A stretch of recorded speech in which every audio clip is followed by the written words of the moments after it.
It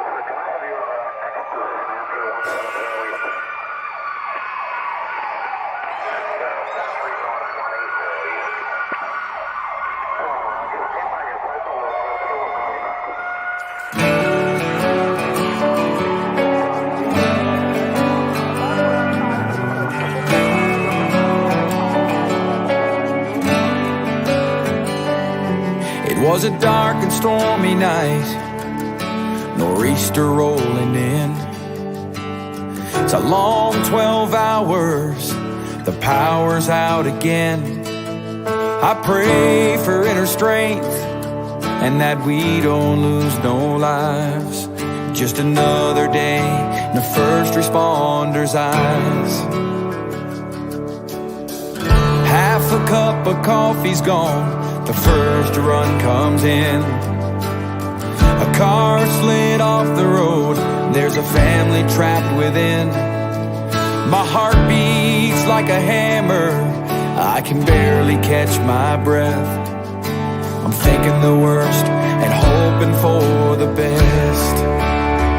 Yeah, we ain't superheroes, we're just ordinary people trying to make a difference, and the first on every scene. It's a heavy, heavy burden to carry all this burden when you can't unsee the things you've seen. It keeps going on. When those sirens are gone.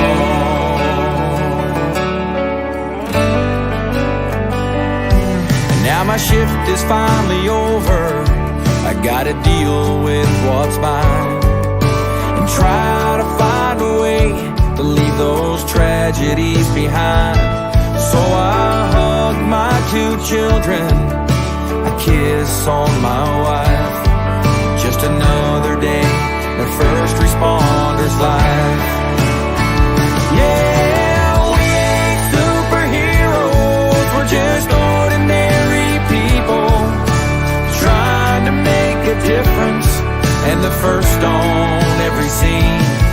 It's a heavy, heavy burden to carry all this burden when you can't unsee the things you've seen. It keeps going on.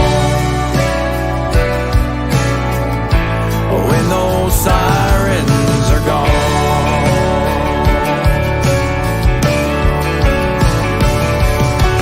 Flashing lights fill the air, broken bodies everywhere. Another bad dream is stealing my sleep.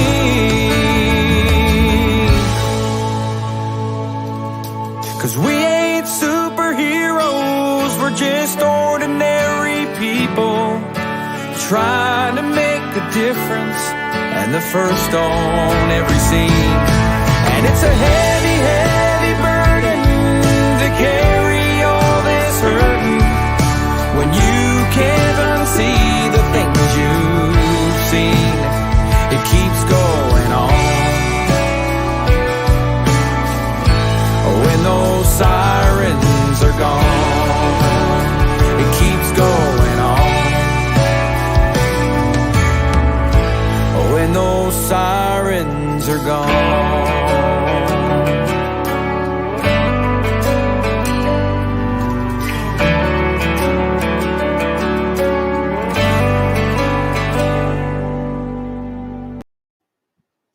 Welcome to another beautiful Wednesday. This is Mad Radio, your first responders network, the award-winning Mad Radio. Hey everybody, hope you are doing well today. Wow, it has been one heck of a week out there. And let me just say that things are a little tough for sure. And our first responders are absolutely stuck in the middle. They're stuck in the middle between mayors and city councils that continue to put them on the front lines without any regard for their safety. and they're put in the middle because we still have a pandemic going on. And again, we're seeing more and more of our first responders, despite the PPE coming down with COVID. Luckily, most are in survival mode right now.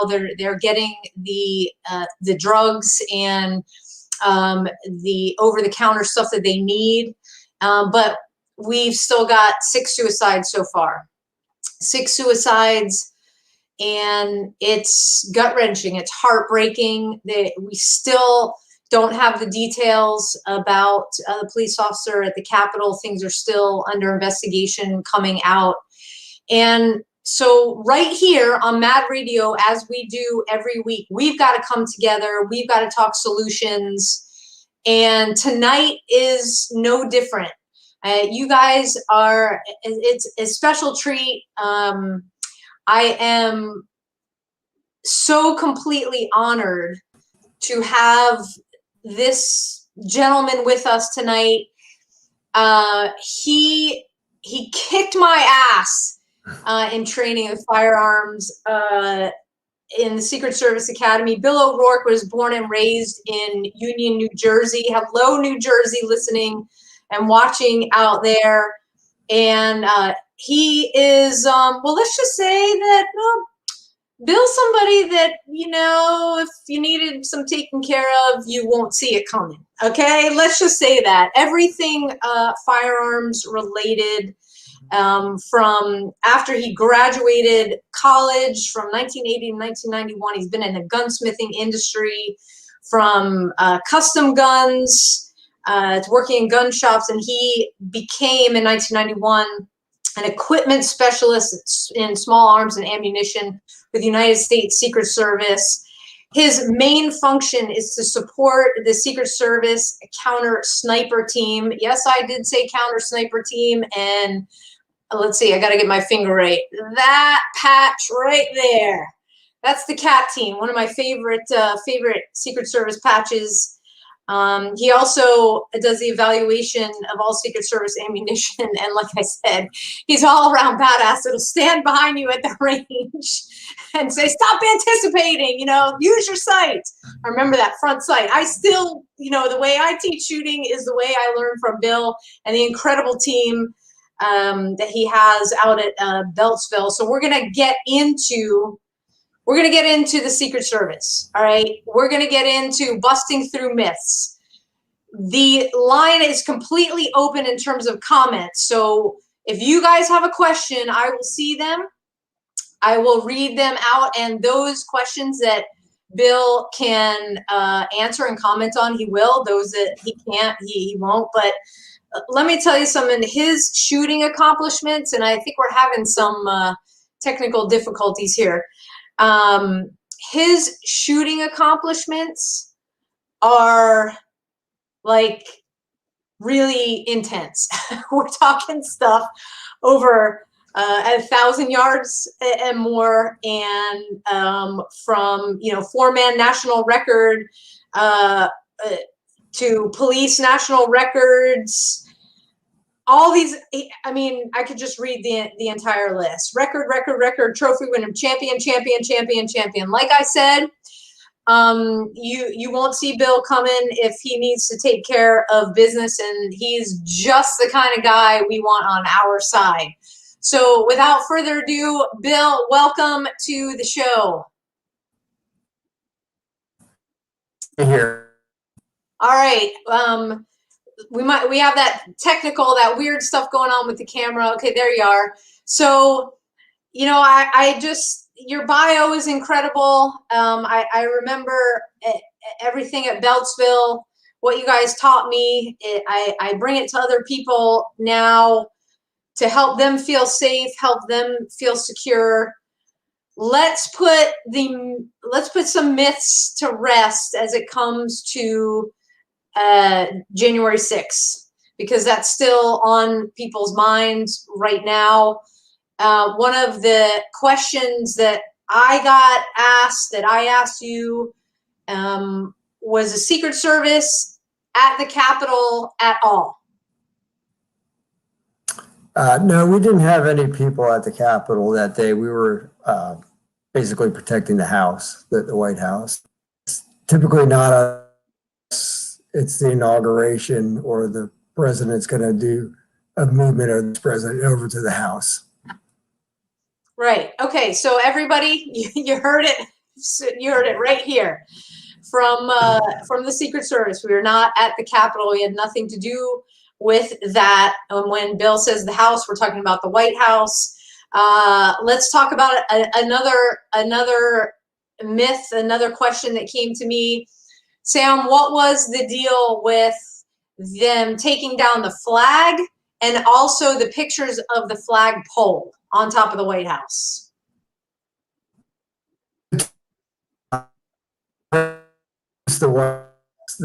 The flag presented the new flag. I know the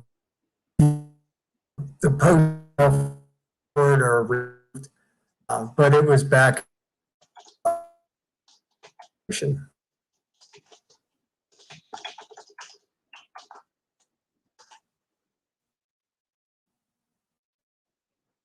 All right, so we're just having a little bit of technical with it going in and out.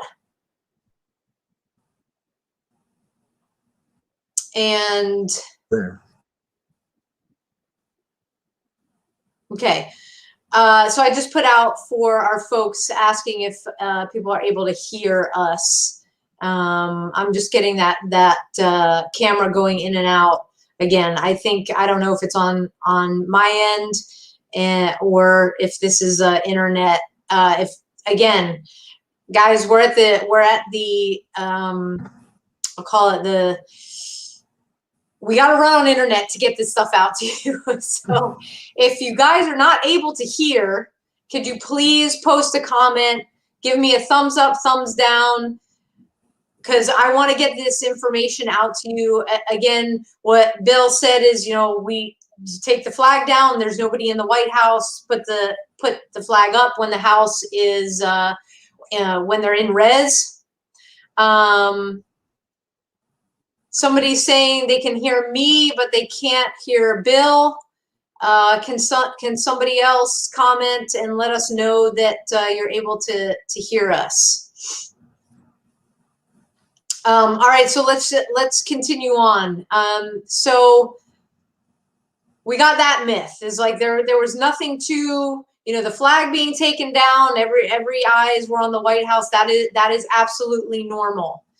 A third thing that you and I spoke about, did now President Biden, prior to him being sworn in, did he hire private contractors?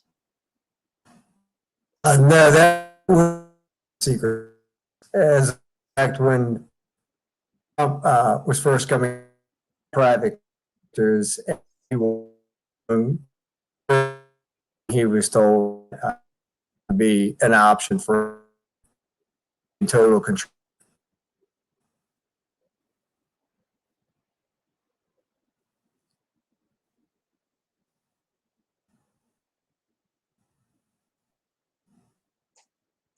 All right. Sorry, folks. We're having a lot of technical difficulties. It looks like from Facebook you might be able to hear, because I'm watching the closed captioning from what Bill is saying. So this is going to be like one of those overseas calls where there's like a slight delay in hearing the other person. So please let me know again. What Bill said is no. Now President Biden, before he was sworn in, did not have a private security brought in as part of his security staff that every mainstream media outlet was reporting. That is not the case. If you guys have any questions, please post them in the comments. I can see them, and I will go ahead and ask Bill. Bill, you and I talked a lot about And okay, we lost Bill. Bill and I talked a lot about earlier in the week about how the Secret Service trains. And there is a way that we train, and there's a methodology to the way that we train. And I'm hoping that we can get Bill back on here so he can explain the methodology and everything about the way that we train. So Bill, I was just talking about the methodology, the methods of training, why the Secret Service trains the way we train. Let's dive right into that. We are multifaceted in our missions. We've got the protection side, we've got the investigation side. I'll let you explain what, it saved my life on 9/11, first of all. The training, when I was in Tower 1 going to work, the plane hit it. I immediately knew something was going on, didn't know it was a plane, but with the debris field in the lobby area, I immediately was able to say, oh my gosh, there's an explosion, and get out. Like my training brain just kicked in. There wasn't any delay. There wasn't any, oh, I wonder what this is. It was just boom, it kicked in. So let's talk about the way that we train at the Secret Service Academy and why, as agents and police officers, first responders, why we're able to respond very calmly in the midst of chaos. Okay, so our training on the fact that if you come under heavy stress, that you're not going to think about what you're doing. So we drill until it becomes a second nature thing. Timothy McCarthy, when President Reagan was shot, is a perfect example. Just had been through so many gunfire, he just felt big on the president, and that we just totally drill becomes nature. Again, when things go bad, I really don't have time. Just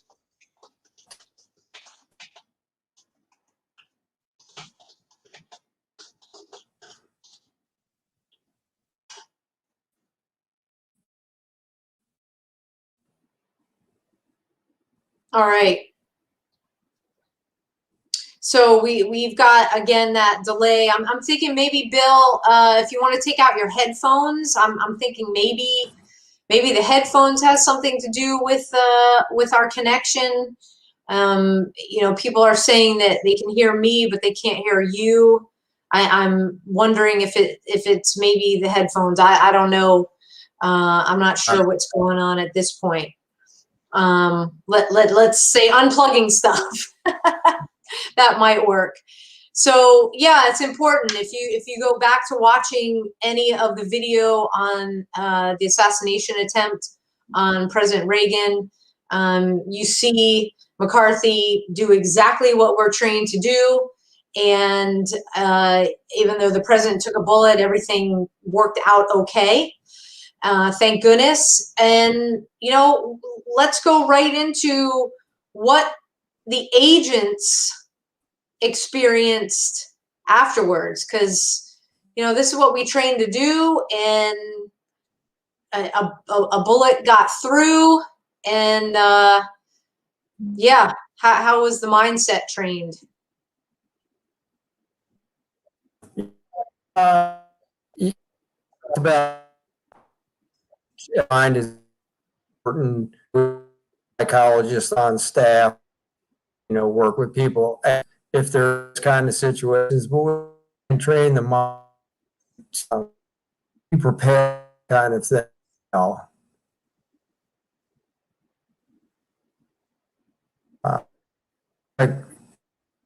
In years, we've been more of that to combat PTSD.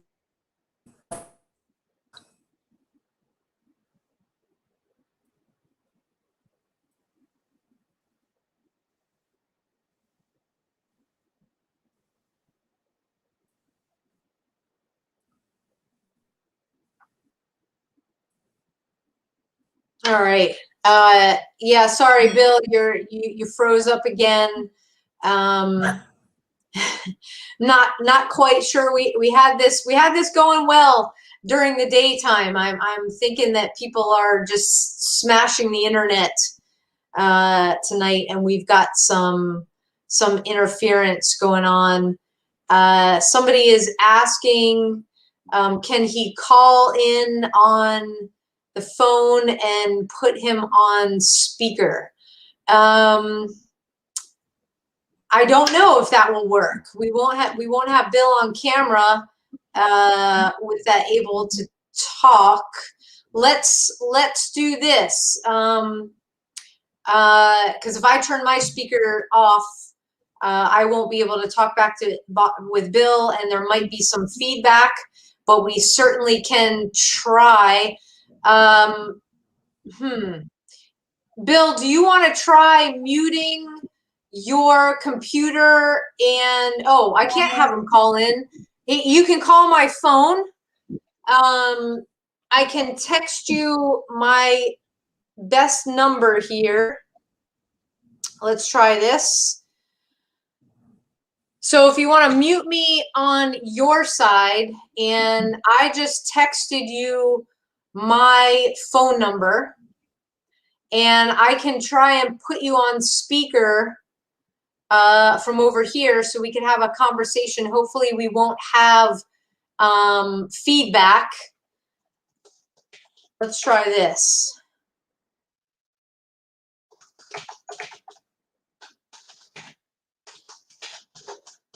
So, sorry everybody. We're trying to make sure that you can hear Bill, and let's get him on the line here. And then you'll be able to hear his responses while he stays on the camera with us, because what he has to say is like really, really important. Sam, is it the number you text me from? Because I didn't get a text through yet. I did. I just texted you the 301 number. Yeah, the one that, do you see it? Yeah. Okay. Let me. All right, I'm gonna mute your mic, and let's see if we can connect.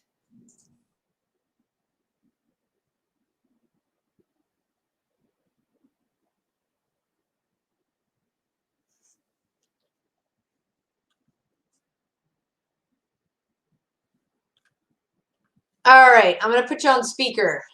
Okay, can you hear me? I can.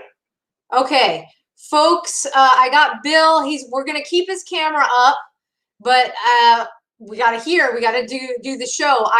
Please, in the comments, please let me know if you are able to hear Bill. So Bill, let's go back and talk about the training and the key to why we train the way that we do. It was drilled in my head. We practice like we play. Yeah, and that's correct. And once again, that's because when things go bad or when you have to react, we just want you to react, and we don't want the operator or person to have to think about what they're going to do. It should be an instinctive move, and that way they do it quickly. Absolutely, and we all know that when we're responding to whether it's a gunfight or a dangerous situation, the situation has occurred, so we're behind in time. So the more things that we can do to make up time, you in the firearms training, it was very clear the way we utilized our firearms and taking out the slack in the trigger, learning where that trigger reset was, so you catch up. That's and correct. Right. So for those of you who are just coming on, appreciate your patience. We had some technical difficulties. I think we figured it out. We figured it out now. Everybody can hear. We are awesome, Bill. So we're just gonna keep going. If you have any questions, guys, now is your time. Post a question in the comments section, whether you are listening on YouTube or watching on YouTube or on our Facebook page. Submit your questions, because we are diving in deep with Secret Service, and we're understanding the training, firearms, and we're kind of, we talked about over the weekend, you know, there are some things that have been added to training at Beltsville, which I did not get to partake in the fun. I was already out there. But we have what's called, I should say, you guys have what's called the judgmental range, and then we still have an expansion of that tactical village that we did get to train in. You know, we up until and in this COVID thing, the rioting, the protests, with the unfortunate shootings. Hey, I'm not litigating these cases. I'm not saying what was legit, what was not. But police-involved shootings, we all know from watching the videos, from listening to stories, that there's way more that goes into what we're seeing, unless it's actual like live video and we finally get it. But with the judgmental range, why add that? Why is that important? So there's several aspects to the judgmental range. First off, it's utilized to train people to know when to and when not to use deadly force. And it also is used for officer safety. We do a lot of stuff with munitions and paintball, so that the officers themselves learn how to seek cover. And believe me, if they leave themselves exposed anywhere, they're going to get lit up.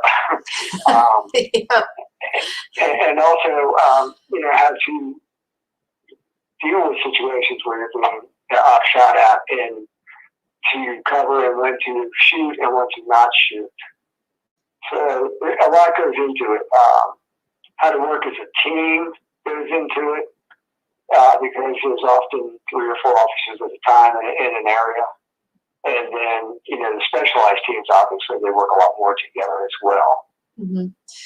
Yeah, and when to shoot, when not to shoot. But you said it. You know, if you're in the wrong place, and often you all made it appear that no place was the right place, because we came back with lots of bruises from the ammunition and the paintball. And you know, the ammunition, folks, if you've never heard that term before, basically it's coming out of the weapon at the same rate at pretty much as what it would be coming out of your duty weapon, or whatever the instructors are using. So it is hitting you. You don't forget. And yeah, cover was good, because yeah, it hurts. It hurts. I'll share a personal story with the folks listening. Is that here's how you guys prepared us like so well. And there was a bunch of us that went from Beltsville up to the New York field office. And if you're detailed outside of Washington, D.C., you are assigned to a criminal investigation squad. Well, in a criminal investigation squad for the Secret Service, we do our own warrants, folks. We do not rely on NYPD or the local PD to assist us with that. We go to the judge. We you know, swear out our own warrants. And so when we serve them, you know, that's what Bill is talking about. This team aspect is we put together a team, and it's go time. And there's, you know, we make out a plan based upon what the target looks like, what house, apartment, etc. There's a lot that goes into serving a warrant. And so when we had that training, we split up into teams, and this is at Beltsville, and there's a house, and I will never forget, you know, we talked about the fatal funnel. We go in through the front door, And then all of a sudden, y'all appear on this landing and, like Bill said, just lit us up. Okay. So fast forward to the first time when we had to serve a warrant. Okay.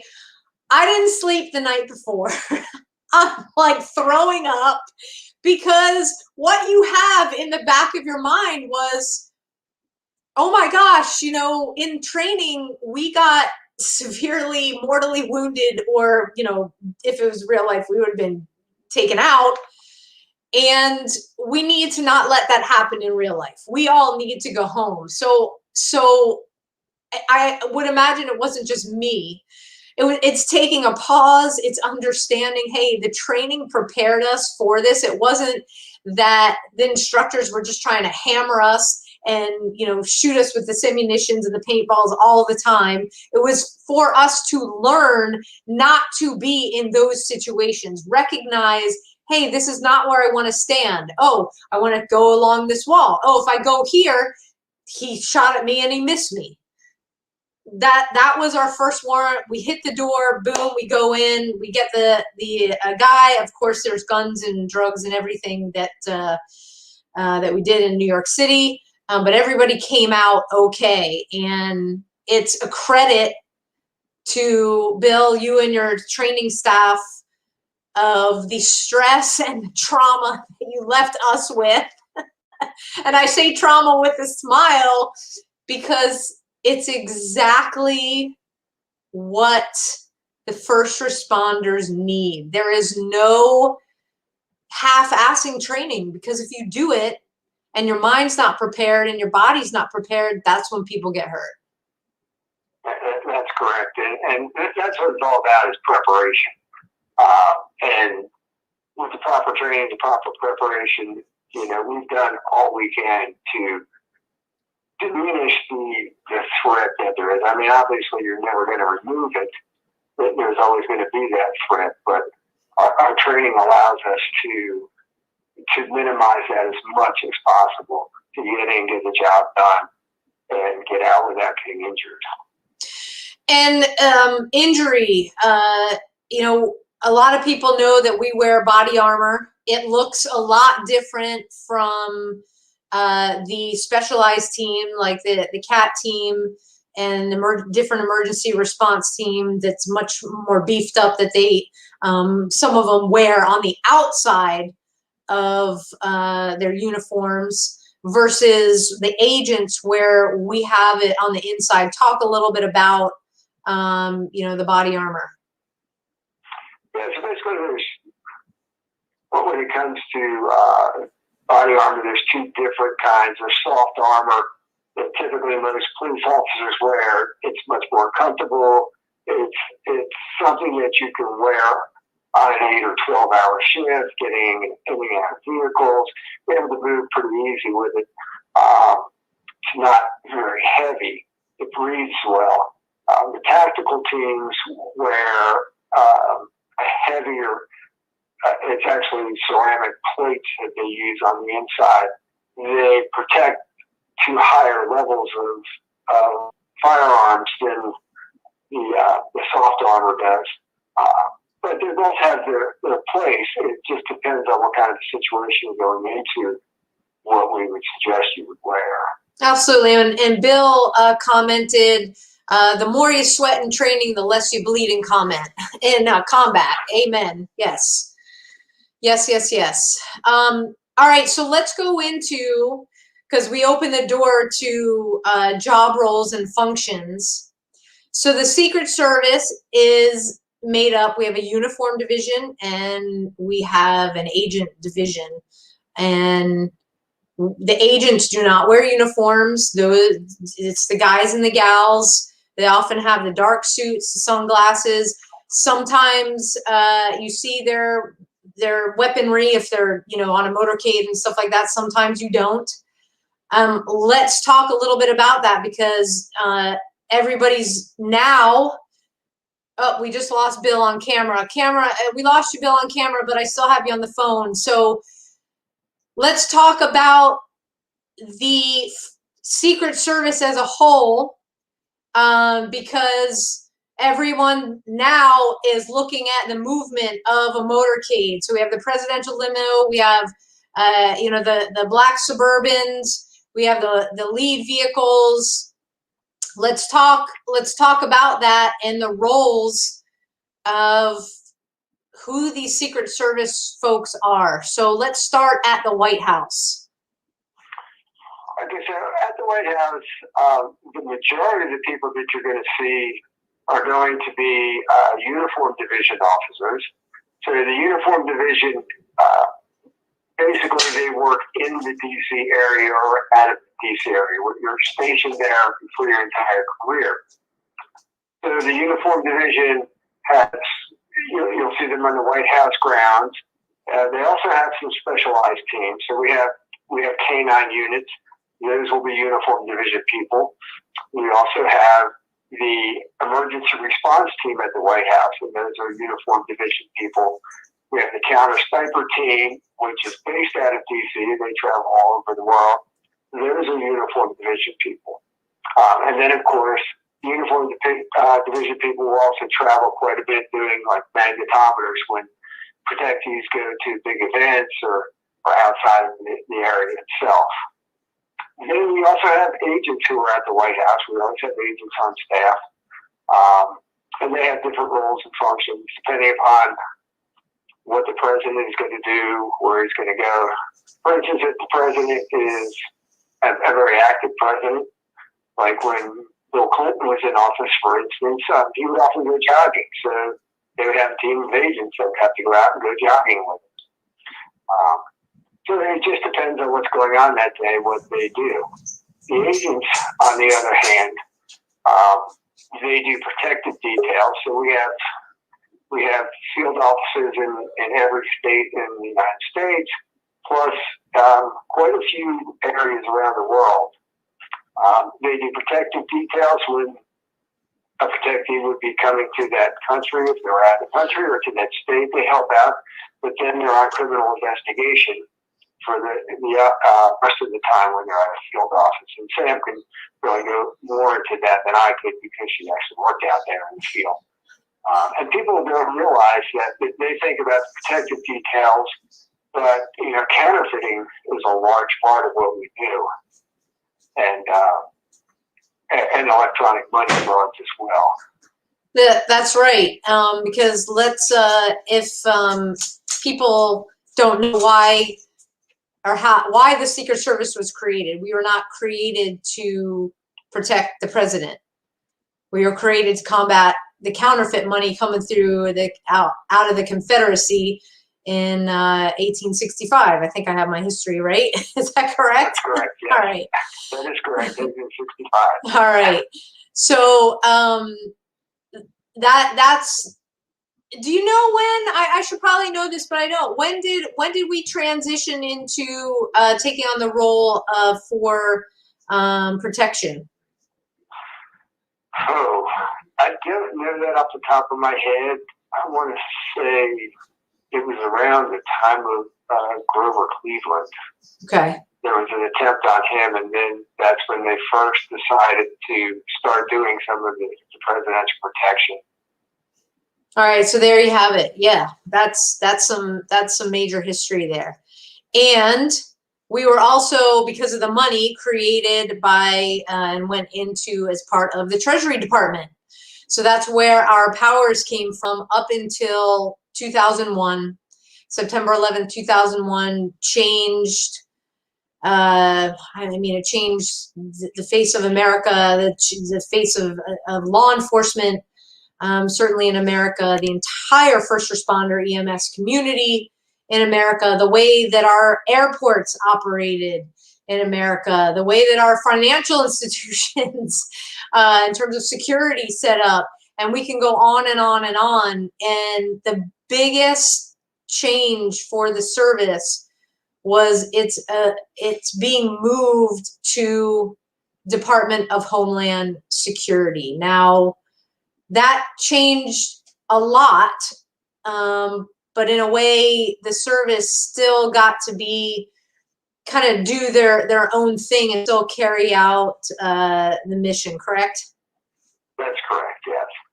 And the mission itself didn't change a real lot, although we did start picking up more and more protection type details, especially like we picked up major events. For instance, the Super Bowl would be one of the major events that we handle the security for. And that's not saying that we do the entire security, but we're in control, that we oversee it, and we work with the local and state police, wherever that's going to be held, to do all the security and figure out who needs to be where and set up and all the logistics on that. Yeah, no, what Bill's talking about is super important.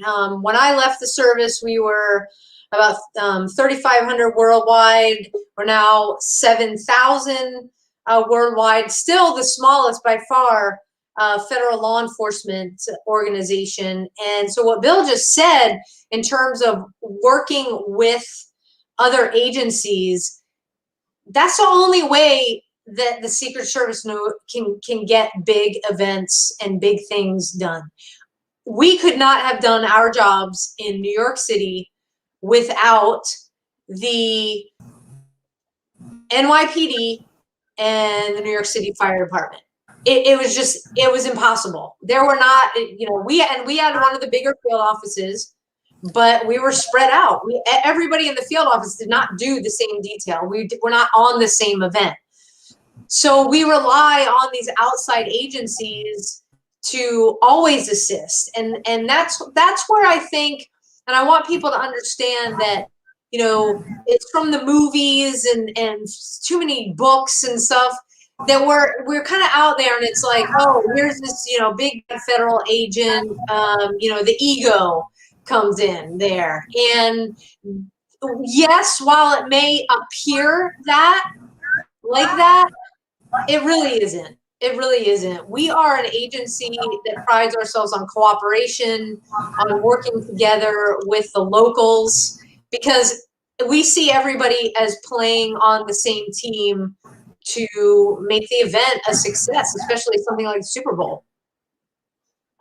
Yeah, that's correct. And the support that we get from outside is huge.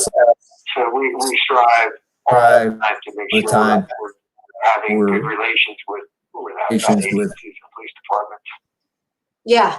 I know that the last big event that I worked was the 2002 Olympic Winter Games in Salt Lake, and talk about monumental security, working at least where I was detailed for the entire month, hand in hand with our United States military, which up until that time, that was really the big time that we had ever worked with the military. We never really partnered with them the way we had to at the Olympic Games to pull off what we did. I mean, we had to stack that thick of all the lookouts, and these guys were at the checkpoints.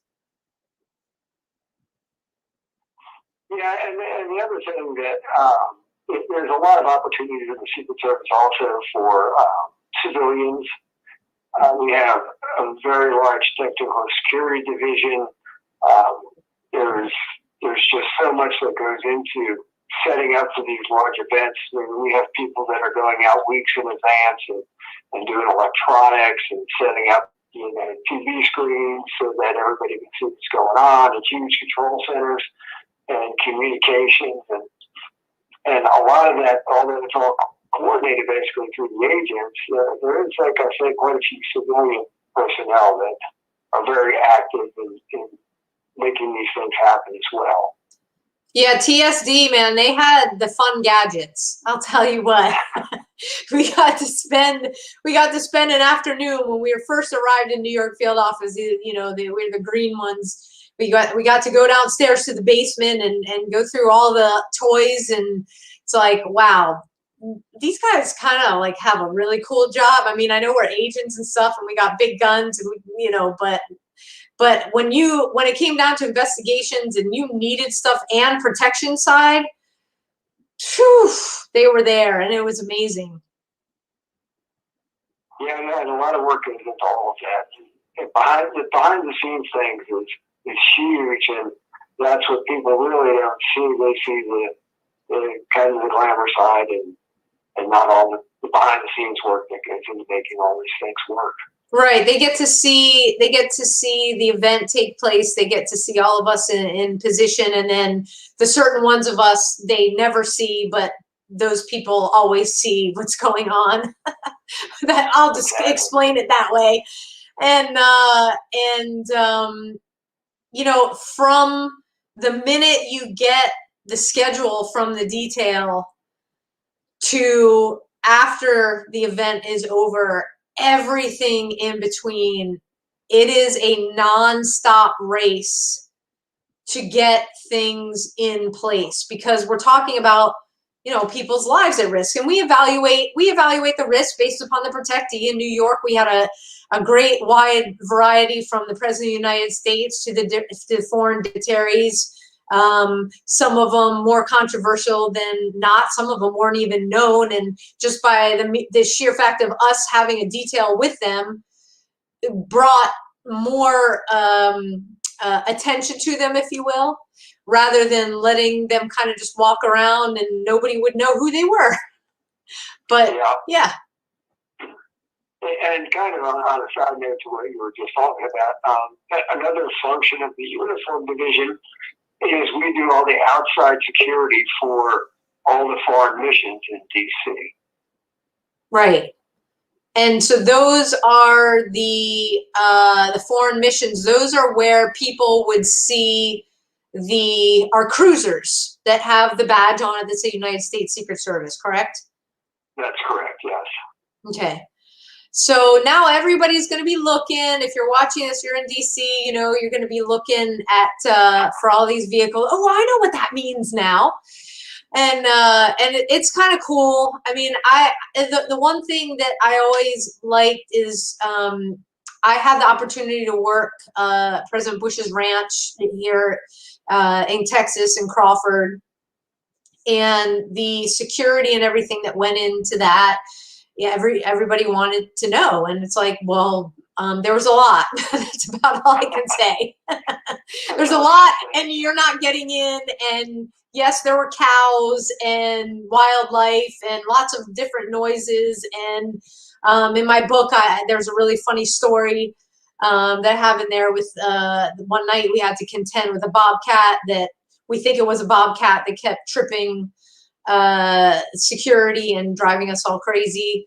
But if people actually knew what went on behind the scenes, and we can't really talk too much about the details, but this is, again, why we train and why we have the mindset that we do. It's not a mindset that's kind of in your face, talked down to, you know, the big egos that, yeah, somebody said big spiders. Yes, big spiders at the ranch. You know, it's not, that's not us. Sometimes we're portrayed that way because somebody might have had, you know, not such a great conversation, you know, with a member of the public or the press or whatever. And we're not even going to get into the press because, yeah, we're not going to go there. But it really was just a function of us needing to play our part in a mission that rivals, I'm just going to say it, rivals every other federal agency out there. I'm not trying to take away from their missions, but in terms of day-to-day functioning, to make sure that the people that you're with and the protectee that you're assigned to goes home to their families every night, to make sure that we go home to our families every night, it's an enormous responsibility.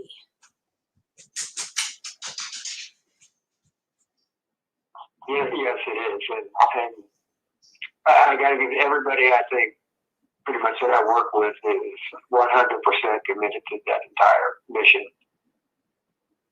Absolutely. And so when we turn on the television and we see our first responders, our police officers being spit on, being had water bottles thrown at them, being screamed at. The Secret Service is not removed from that. I mean, we had to put up a wall. You all, I say we, it never leaves, it's always here. The Secret Service had to erect a second wall around the White House. These guys and gals, and I believe there were a number of injuries. They didn't get too much press, but there was a number of injuries when these peaceful protests broke out. Yeah, there were several injuries, a couple of broken bones, a lot of people hit with flying debris. But it seems to ebb and flow, and it seems like this isn't the first time we've had to deal with these kind of issues at the White House, and it won't be the last, I'm sure. Right. No, certainly. I remember, when President Bush was inaugurated, and that was an awful, rainy, horribly freezing cold day. And I don't know, all of us New Yorkers, we were in one section along the parade route, and all of a sudden out come the oranges, and people were throwing stuff at the limo. And one of the agents in our field office was injured with a construction barrel. So we're not immune to it. Just because we wear suits and we tend to be kind of behind the scenes, we definitely are up close and personal with the violence that takes place, and because of the training, we're prepared to address it. Now, I gotta ask, because at Mad Radio we are all about making a difference for our first responders, talking about the mental wellness aspects of how to care for ourselves, how to look out for the people that we work with. And what is different now in Beltsville, where folks are having a little bit more education about how they may be affected by what they do for a living? Yeah, so there's a lot more offered nowadays than there were even back when you were on the job. There's a lot of sessions on officer suicide and preventing officer suicide. There's a lot more programs that are set up for people that are having issues to go talk to somebody. And I think the biggest thing is that people were afraid that it would be held against them. And the programs that they have now are definitely, it's not going to be held against you if you go seek help. You're not going to get kicked off the job or lose your job. They're going to help you, and they're going to try and get you back. Well, that's fantastic to hear, because the thing that I ask, along with the partners at A Badge of Honor, and I'm just going to flash it up, what we do here, is sitting across from the chiefs of police. We ask the question, what would it mean for you to have the best functioning police department that you can, with folks that are top notch? And of course, every chief is like, oh my God, yeah, of course we want that. Who doesn't want that? And then we said, well, what's your brain health budget? And then it's deer in the headlights. And we continue to have at the local levels incidents that occur where it's kind of, that's where the stigma comes from. It paints the police officers in a light that, wow, if I ask for help, that there are going to be ramifications, that I may be fired. And so it's super refreshing to hear that the Secret Service, took this seriously. I don't know whether 9/11 was a big catalyst to to change that. You know that there were eight of us in New York field office. You know, we resigned our positions due to post-traumatic stress after 9/11.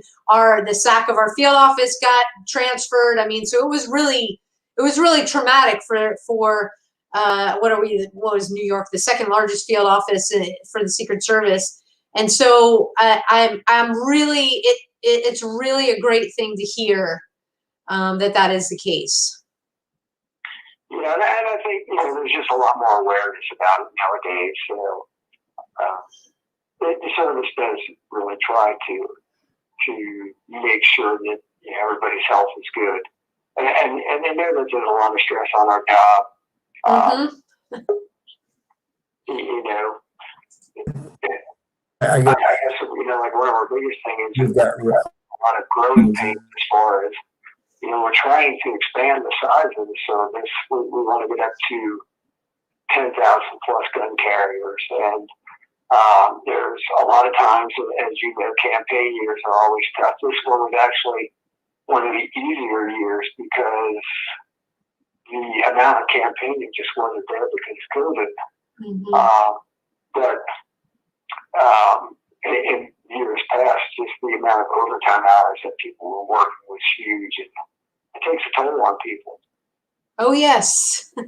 While it's good for the pocketbook, man, yeah, it's like, oh my God, finally a day off. You know, it's that's a reality. You know, we sign up for it. We understand that you literally may have one day off in a month. That's just, especially during campaign. Yep. Absolutely. Absolutely. Well, Bill, I can't thank you enough for coming on. I apologize so much with all the technical stuff. You know, as everybody's working from home and the internet is this bugaboo, the networks are just getting slammed. I don't think it matters who your carrier is.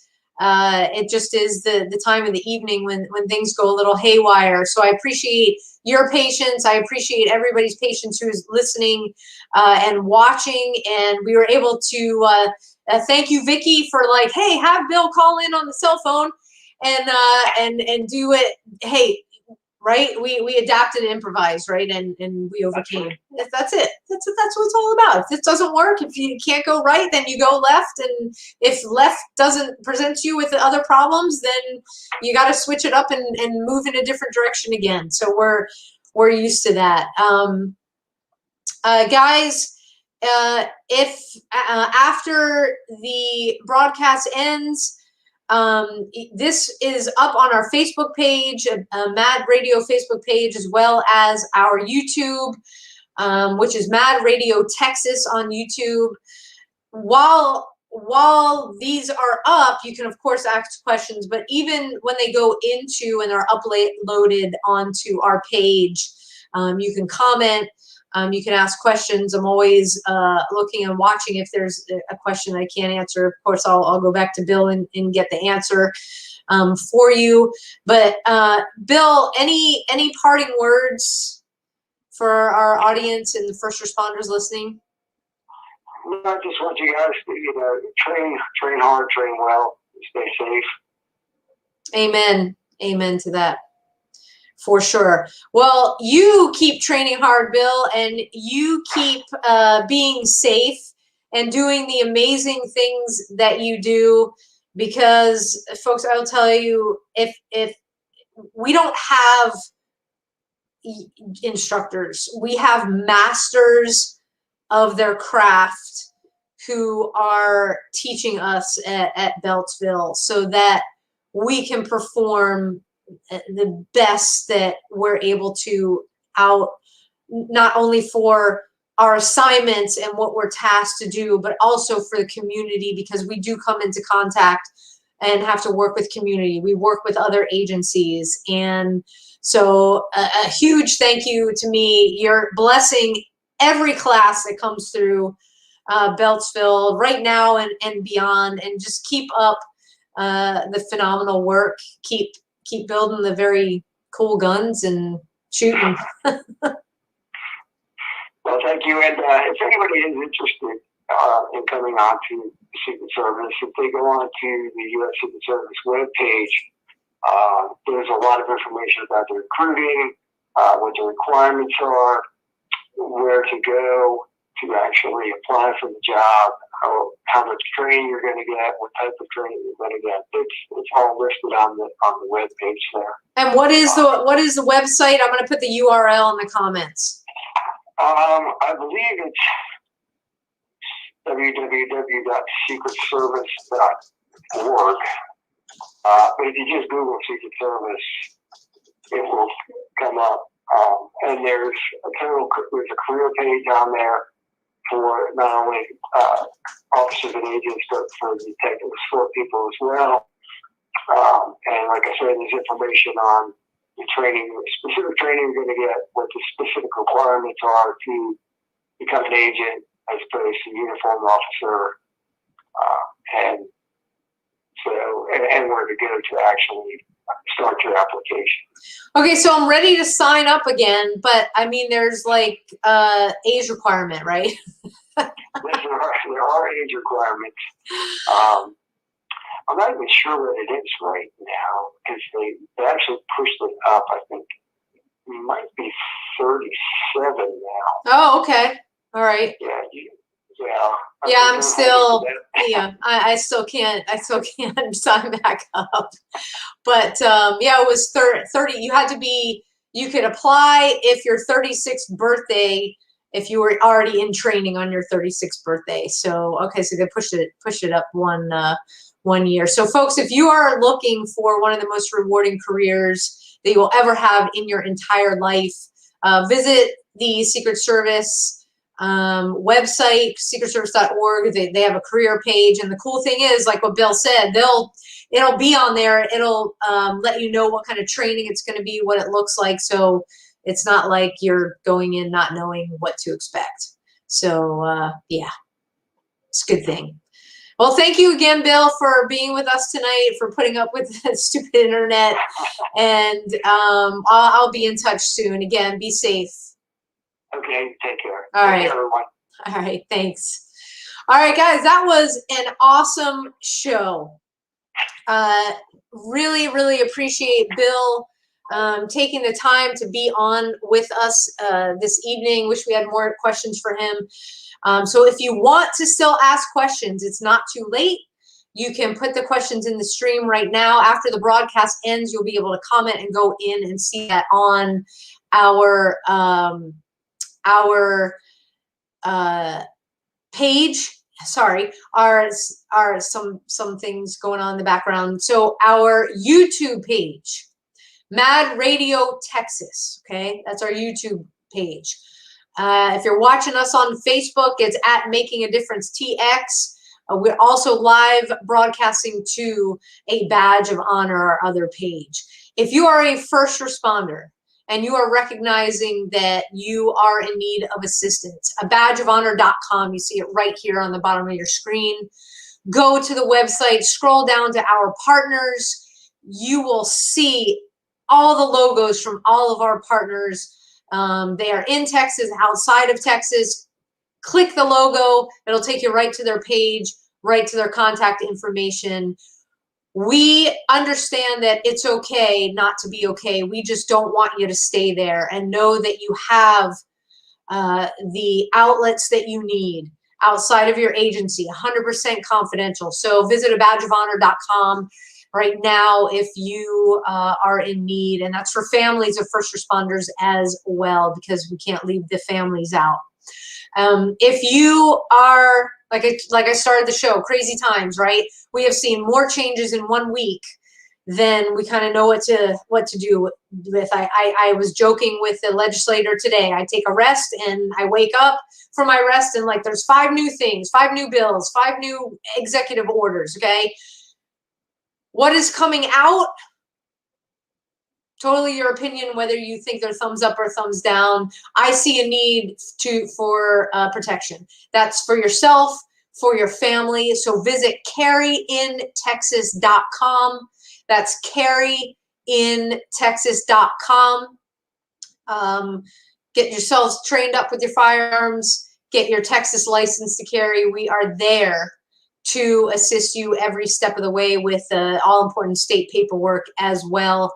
Whether you want your Texas license to carry, again, firearms training, carryintexas.com. You'll see my my mug giving you a video right there to get started, and then you pick the map and which way you want to go. So until next week, guys, and we are continuing on this track of staying safe, supporting our first responders. We love you. We are thinking about you. We are praying for you. To everyone in the first responder community, you are not alone. You have us as a safety net. You have us to reach out to. Don't let people tell you to just push it down and move on. You are worth it. Your family's worth it. Hang in there, reach out. We're here. And until next week, please, again, we are really pushing the creation and the making of PTSD 911. It is a film that is trying to raise money. And we're going to leave you, as we always do each week, with the PTSD 911 trailer. If you can help us out there, abadgeofhonor.com, click on Mad Radio. You'll see a donate button. And we're going to be pushing that into our workshops, but also to help get this film made. So again, thank you for listening. And until next week, this is Sam from John and Sam Mad Radio signing off.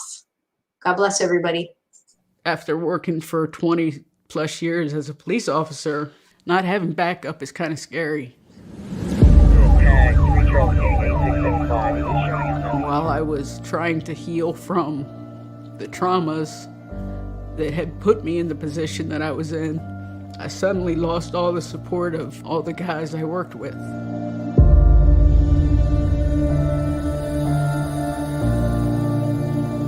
Just because we don't see it doesn't mean that we don't picture it in our head. I never thought that I would have to deal with that type of call, and I was not prepared.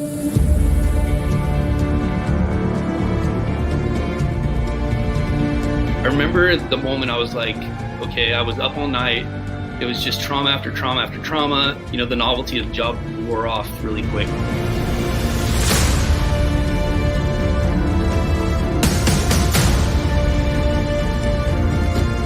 They didn't offer any help. They said I needed to see a psychiatrist, that there was probably nothing wrong with me, that I was just being a baby about it. I couldn't think of how to get help without ruining my job.